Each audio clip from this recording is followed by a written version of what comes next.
नमस्कार। आप सभी का एक बार फिर से स्वागत है मेरे साथ चैनल में। दोस्तों, गुरुवार व्रत करने से बृहस्पति देवता आकर्षित होते हैं। यह व्रत अत्यंत फलदायी है। अग्नि पुराण के अनुराधा नक्षत्र युक्त गुरुवार से आरंभ करके 7 गुरुवार व्रत करने से बृहस्पति ग्रह की हर पीड़ा से मुक्ति मिलती है। बृहस्पतिवार व्रत कथा प्राचीन समय की बात है। एक नगर में एक बडेरहा व्यापारी रहता था। वह जहाजों में माल लदवाकर दूसरे देशों में भेजा करता था। वह जिस प्रकार अधिक धन कमाता था उसी प्रकार जी खोलकर दान भी करता था, परंतु उसकी पत्नी अत्यंत कंजूस थी। वह किसी को एक दम बढ़ी भी नहीं देने देती थी। एक बार सेठ जब दूसरे देश व्यापार करने गया तो पीछे से बृहस्पति देव ने साधु वेश में उसकी पत्नी से भिक्षा मांगी। व्यापारी की पत्नी बृहस्पति देव से बोली, हे साधु महाराज, मैं इस दान और पुण्य से तंग आ गई हूं। आप कोई ऐसा उपाय बताएं जिससे मेरा सारा धन नष्ट हो जाए और मैं आराम से रह सकूं। मैं यह धन लुटता हुआ नहीं देख सकती।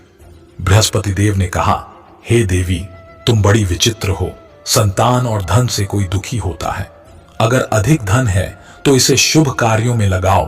कुंवारी कन्याओं का विवाह कराओ, विद्यालय और बाग बगीचों का निर्माण कराओ। ऐसे पुण्य कार्य करने से तुम्हारा लोक परलोक सार्थक हो सकता है। परंतु साधु की इन बातों से व्यापारी की पत्नी को खुशी नहीं हुई। उसने कहा, मुझे ऐसे धन की आवश्यकता नहीं है जिसे मैं दान दूं। तब बृहस्पति देव बोले, यदि तुम्हारी ऐसी इच्छा है तो तुम एक उपाय करना। 7 बृहस्पतिवार घर को गोबर से लीपना, अपने केशों को पीली मिट्टी से धोना, केशों को धोते समय स्नान करना, व्यापारी से हजामत बनाने को कहना, भोजन में मांस मदिरा खाना, कपड़ी डीढ़े अपने घर धोना। ऐसा करने से तुम्हारा सारा धन नष्ट हो जाएगा। इतना कहकर बृहस्पति देव अंतर्ध्यान हो गए। व्यापारी की पत्नी ने बृहस्पति देव के कहे अनुसार 7 बृहस्पतिवार वैसा ही करने का निश्चय किया। केवल 3 बृहस्पतिवार बीते थे कि उसी समस्त धन संपत्ति नष्ट हो गई और वह परलोक से धार गई।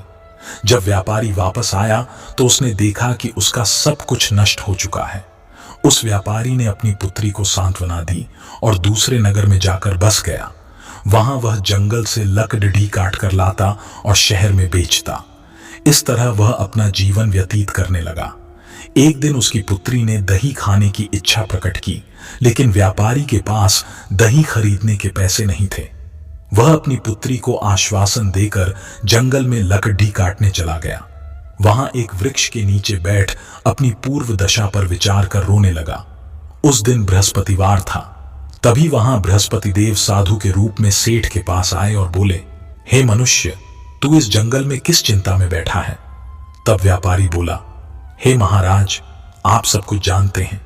इतना कहकर व्यापारी अपनी कहानी सुनाकर रो पड़ेगा।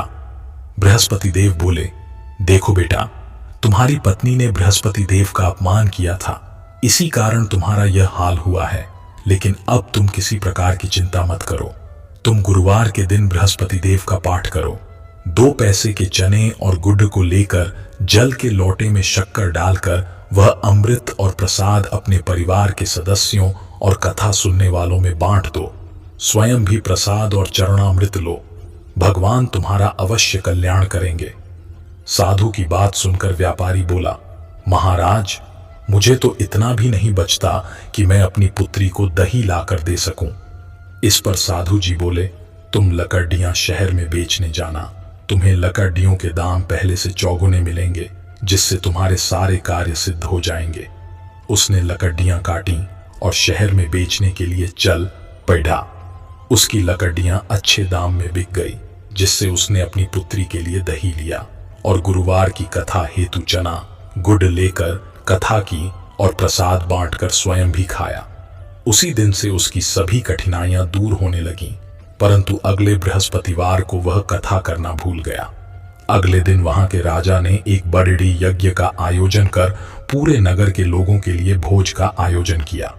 राजा की आज्ञा अनुसार पूरा नगर राजा के महल में भोज करने गया, लेकिन व्यापारी व उसकी पुत्री तनिक विलंब से पहुंचे। अत उन दोनों को राजा ने महल में ले जाकर भोजन कराया। जब वे दोनों लौट कर आए तब रानी ने देखा कि उसका खूंटी पर टंगा हार गायब है। रानी को व्यापारी और उसकी पुत्री पर संदेह हुआ कि उसका हार उन दोनों ने ही चुराया है। राजा की आज्ञा से उन दोनों को कारावास की कोठरी में कैद कर दिया गया। कैद में पडीडी डीचकर दोनों अत्यंत दुखी हुए। वहां उन्होंने बृहस्पति देवता का स्मरण किया। बृहस्पति देव ने प्रकट होकर व्यापारी को उसकी भूल का आभास कराया और उन्हें सलाह दी कि गुरुवार के दिन कैद खाने के दरवाजे पर तुम्हें 2 पैसे मिलेंगे। उनसे तुम चने और मुनक्का मंगवाकर विधि पूर्वक बृहस्पति देवता का पूजन करना। तुम्हारे सब दुख दूर हो जाएंगे। बृहस्पतिवार को कैद खाने के द्वार पर उन्हें 2 पैसे मिले। बाहर सड्ढक पर एक स्त्री जा रही थी। व्यापारी ने उसे बुलाकर गुड़ और चने लाने को कहा। इस पर वह स्त्री बोली, मैं अपनी बहू के लिए गहने लेने जा रही हूं, मेरे पास समय नहीं है। इतना कहकर वह चली गई। थोड़ी देर बाद वहां से एक और स्त्री निकली। व्यापारी ने उसे बुलाकर कहा कि हे बहन, मुझे बृहस्पतिवार की कथा करनी है, तुम मुझे 2 पैसे का गुड़ चना ला दो। बृहस्पति देव का नाम सुनकर वह स्त्री बोली, भाई, मैं तुम्हें अभी गुड़ चना ला कर देती हूं। मेरा इकलौता पुत्र मर गया है, मैं उसके लिए कफन लेने जा रही थी, लेकिन मैं पहले तुम्हारा काम करूंगी, उसके बाद अपने पुत्र के लिए कफन लाऊंगी। वह स्त्री बाजार से व्यापारी के लिए गुड़ चना ले आई और स्वयं भी बृहस्पति देव की कथा सुनी। कथा के समाप्त होने पर वह स्त्री कफन लेकर अपने घर गई। घर पर लोग उसके पुत्र की लाश को राम नाम सत्य है कहते हुए श्मशान ले जाने की तैयारी कर रहे थे। स्त्री बोली, मुझे अपने ललडहाके का मुख देख लेने दो। अपने पुत्र का मुख देखकर उस स्त्री ने उसके मुंह में प्रसाद और चरणामृत डाला। प्रसाद और चरणामृत के प्रभाव से वह पुण्य जीवित हो गया। पहली स्त्री जिसने बृहस्पति देव का निरादर किया था, वह जब अपने पुत्र के विवाह हेतु पुत्रवधू के लिए गहने लेकर लौटी और जैसे ही उसका पुत्र घोड़ी पर बैठकर निकला, वैसे ही घोड़ी ने ऐसी उछाल मारी कि वह घोड़ी से गिरकर मर गया। यह देख स्त्री रो रोकर बृहस्पति देव से क्षमा याचना करने लगी। उस स्त्री की याचना से बृहस्पति देव साधु वेश में वहां पहुंचकर कहने लगे, देवी, तुम्हें अधिक विलाप करने की आवश्यकता नहीं है। यह बृहस्पति देव का अनादार करने के कारण हुआ है। तुम वापस जाकर मेरे भक्त से क्षमा मांगकर कथा सुनो, तभी तुम्हारी मनोकामना पूर्ण होगी।